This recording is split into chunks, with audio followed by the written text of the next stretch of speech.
Microphone. And the microphone? Sure. Oh, I've never done this before. I really thought, is this okay? Yes. That I knew Bob very, very well, and as I know him as a wonderful person. But then when I read the obituary and what all he had done with his life,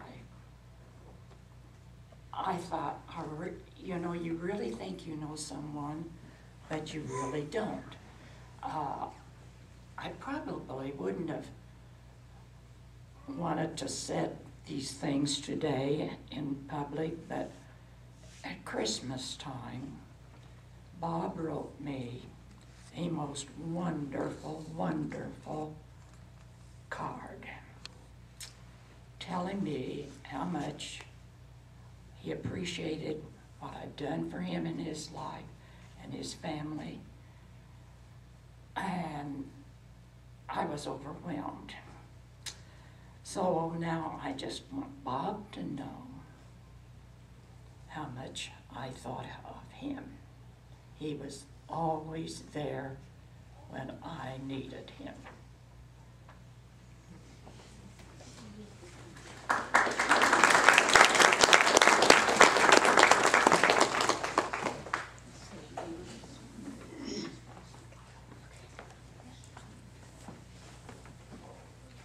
To admit, my sister wrote this stuff, so I'm reading and she knows it by heart. Talking about choir and choral songs, choral music was just such a strong part of my dad's life. It meant so much to him. And I was really fortunate and glad that when I went through college, I was able to participate in a wonderful chorus as well. It was a really neat connection for me to have with my dad so many years after singing in a 5th grade choir under my dad. So this is what we have put together to kind of explain the significance of some of the pieces that we've chosen.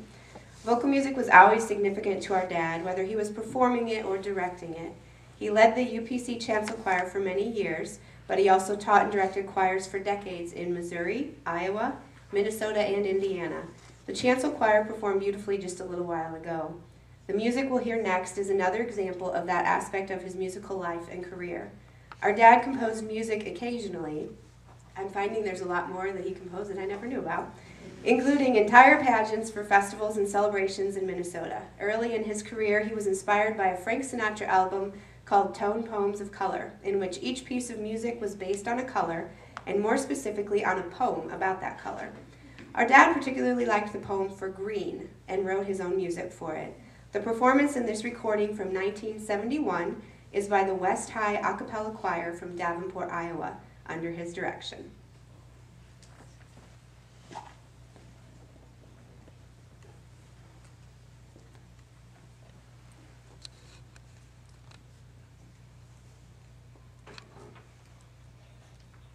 In the morning, Lord, I'm gonna ride on the chip.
So now we get away from the recordings and back to live performance. The next piece is, chose it for several reasons. I need to explain most of these because they all kind of connect together. Stardust is by Bloomington's own Hoagie Carmichael, as many of you already know. It's appropriate because, first, our dad loved jazz. He liked big band jazz especially, and Stardust was one of his particular favorites. He used to go to Bear's Place fairly regularly. When Al Cohen's band especially was still playing regularly, he'd be there almost all the time. And he really enjoyed Stardust for another reason. Within the congregation at UPC, there was a man named Frank Jones who was a friend of Hoagie Carmichael's from childhood.